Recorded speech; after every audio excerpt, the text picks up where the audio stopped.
더 매일 쏟아지는 뉴스 더 뉴스 2부 순서로 풀어보겠습니다. 세 가지 주요 뉴스 또 기자가 뽑은 오늘의 뉴스 이슈 핵심을 놓치지 않고 더 풀어드리겠습니다. 더 뉴스 오늘은 오마이뉴스 소중한 기자와 함께하겠습니다. 어서 오세요. 네, 안녕하세요. 처음 인사드립니다. 네. 오마이뉴스 소중한 기자입니다. 네. 이름이 소중한 진짜 소중한 기자 진짜입니다. 이름 맞죠? 네, 실명입니다. 예. 실명입니다. 소중한 기자.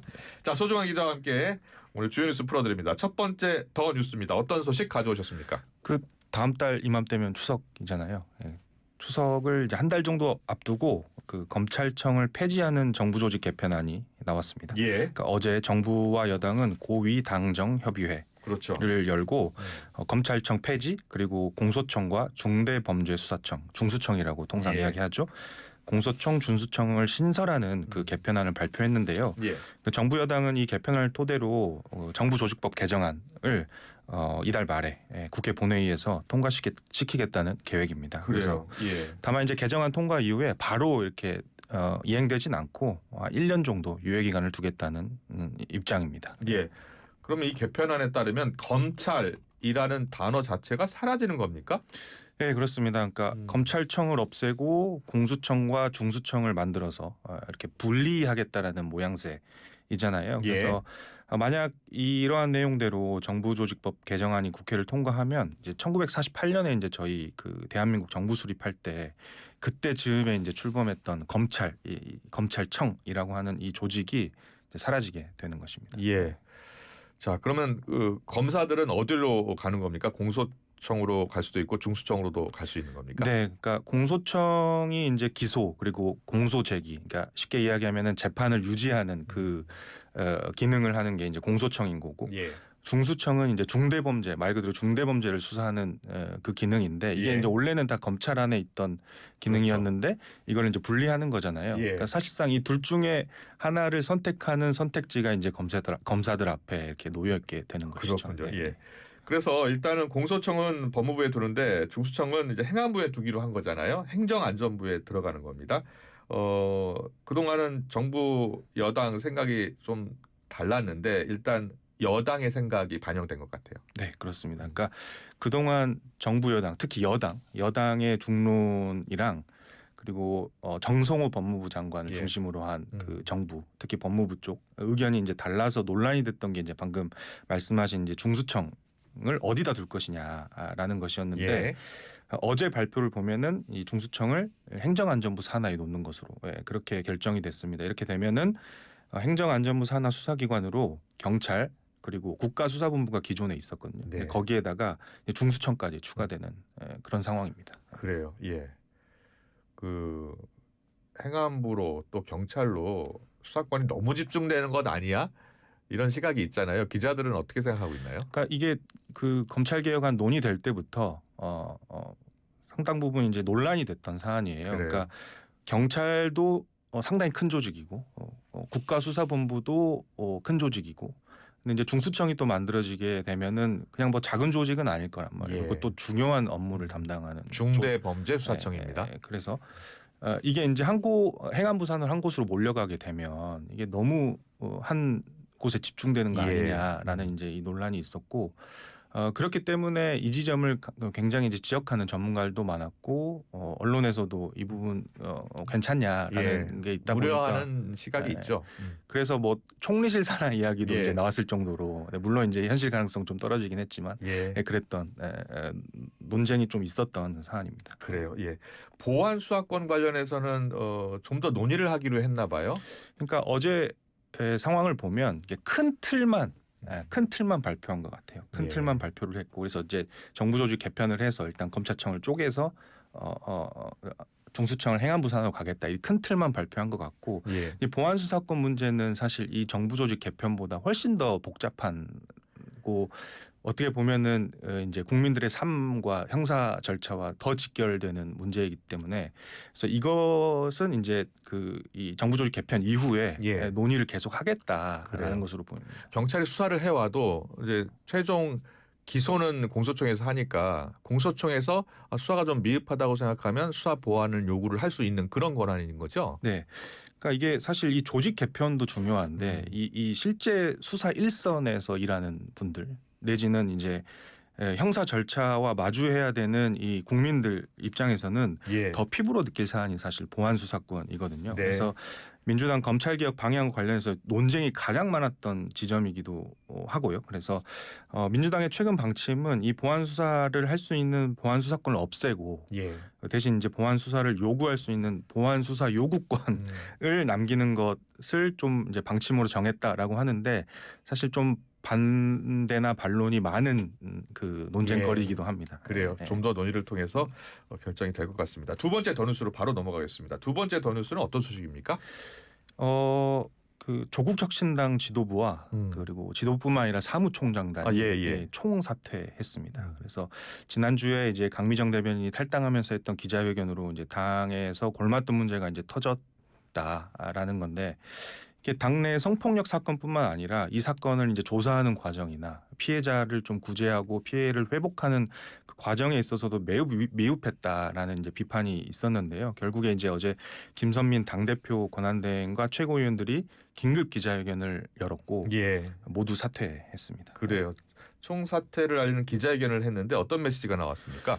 김선민 대행의 말씀을 그대로 전달하면은 예. 피해자 여러분께 일단 진심으로 사과드린다. 그러면서 신생 정당인 조국혁신당은 대응 조직과 매뉴얼이 없는 가운데 우왕좌왕 시간을 지체했다. 그러지 말았어야 했다라고 이야기를 했고 예. 그러면서 이제 법적인 절차를 뛰어넘어서 마음의 상처까지 보듬지 못했으니 큰 상처를 입은 당원과 그 당을 성원해준 국민들에게 용서를 구한다 이렇게 메시지를 냈습니다. 그래요. 네.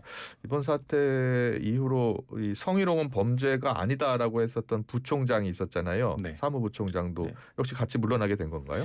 네, 그러니까 이 사무총장이라고 하는 직책이 당에서 꽤 중요한 직책이거든요. 그렇죠. 네, 당에 살림도 하고 네, 예, 또 당연히. 공천도 담당합니다. 네. 예. 근데 이제 이 조국 전 대표와 이제 문재인 정부 민정수석실에서 근무했던 황현선 이분이 이제 사무총장으로 있었거든요. 예. 이 황현선 사무총장도 사퇴 의사를 밝혔고 방금 예. 앵커께서 말씀하신 그 이규원 이분이 사무부총장이었어요. 예. 근데 이제 말씀하신 대로 이제 구설 때문에 이제 문제가 됐었는데 이 이규원 사무부총장도 사퇴 의사를 밝힌 것으로 네. 알려졌습니다. 네. 그래요. 그런데 조국혁신당 소속은 아닌데 최강욱 민주당 교육연수원장이요. 지금 감찰받고 있는데 자진 사퇴했더라고요. 네, 최강욱 원장이 지난달 31일에 예. 조국혁신당 행사였어요. 네, 조국혁신당 행사에서 조국혁신당 그 행사에 가서 한 발언들이군요. 네, 가서 강연 형식으로 한 발언인데 예. 그 당내 성폭력 사건과 관련해서 이제 그러니까 조국혁신당 성폭력 사건 관련해서 질문을 받고 이렇게 말했습니다. 조국을 감옥에 넣어놓고 사소한 문제로 치고받고 싸운다라고 말하면서 알려지기로는 그 과정에서 뭐 개돼지라는 발언도 했다라고 이렇게 알려졌는데요. 예. 결국 어제 본인의 SNS 통해서 사퇴를 발표했어요. 근데 이제 민주당 같은 경우에는 이 발언이 이제 공개된 게 한 지난 4일 정도거든요. 이제 그때 이제 윤리감찰단에 긴급 진상 조사를 지시했었는데 어제 그 SNS 사퇴 이후에 또 그 이 비공개 최고위원회 통해서 정청래 대표가 이 감찰단 보고를 받고 윤리심판원에 회부했습니다. 그러니까 이게 그래요. 사퇴에서 그치지 않고 징계 절차를 계속 이어가겠다라는 그렇군요. 움직임으로 봐야 될 것 같습니다. 예. 기자님께서는 이 조국혁신당 지도부 총 사퇴 과정 어떻게 보고 계세요? 뭐 우리가 만시지탄이라는 표현을 쓰잖아요. 예. 네.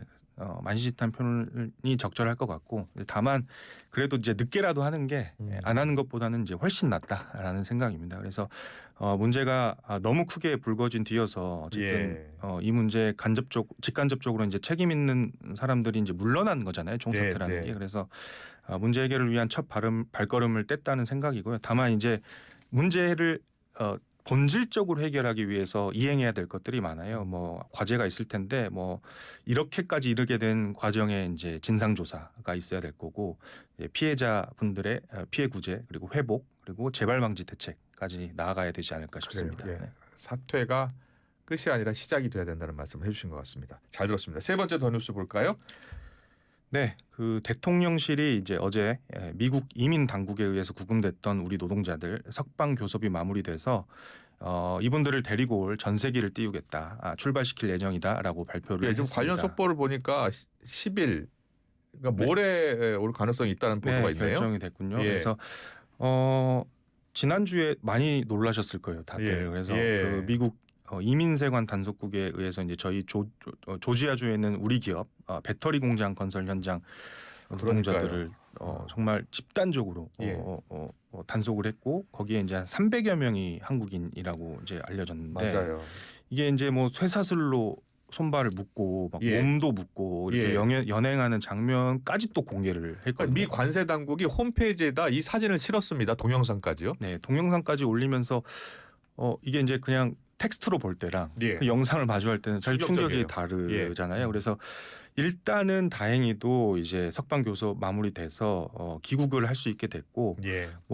속보 보니까 뭐 전세기 띄우는 게 결정됐다면 아마 행정 절차도 마무리가 어느 정도 된 것 같아요. 그래서 예.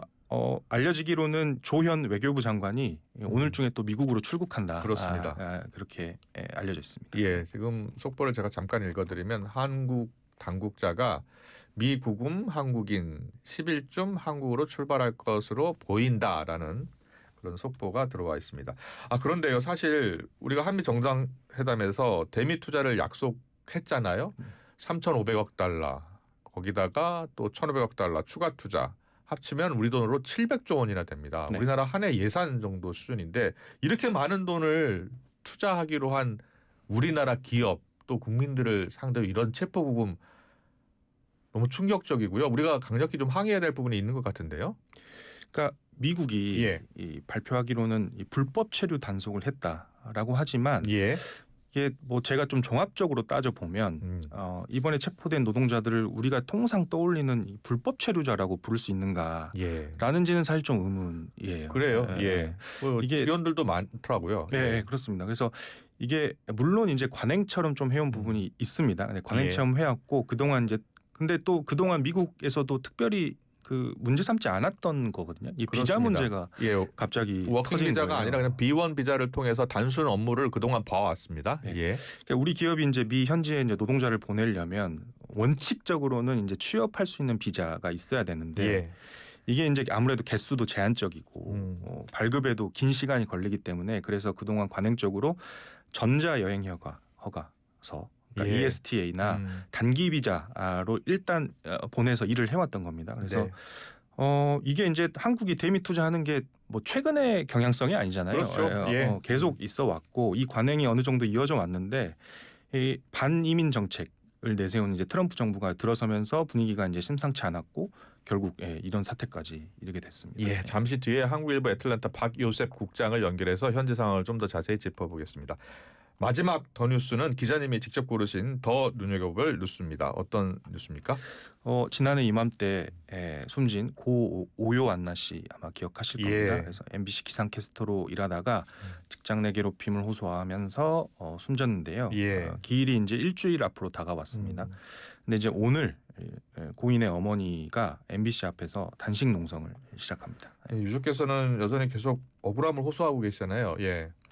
이게 고용노동부가 5월에 그 MBC 특별 근로감독 그 결과를 발표했는데 이게 직장 내 괴롭힘이 있었다고 보면서도 예. 고인을 근로기준법상 근로자로 인정을 하지 않았습니다. 그래서 MBC는 이것 때문에 예. 이 오요한나 씨의 노동자성 인정과 관련해서 현재도 난색을 표하는 것으로 알려져 있고요. 하지만 이제 고인 측은 이 노동부 판단에 비판의 목소리를 계속 내오고 있습니다. 예. 구체적으로 지휘감독 있었는데 왜 이게 근로자성 인정이 안 된 것이냐라는 게 이제 비판의 골자이고요. 예. 그렇기 때문에 이제 이 근로자성 인정하고 비정규직 문제를 해결하라고 하는 게 고인의 주된 입장입니다. 네. 우리 기자님은 이 사안을 어떻게 보고 계십니까? 내일 이제 고인 어머니가 단식을 시작하면서 예. 오늘이죠. 오늘 고인의 어머니가 단식하면서 기자회견을 하는데 그 자리에 여러 단체가 이제 연대를 합니다. 예. 근데 MBC도 사실 그동안 뭐 정권에 의해서 뭐 여러 가지 어려움을 겪었던 예. 시절이 있었잖아요.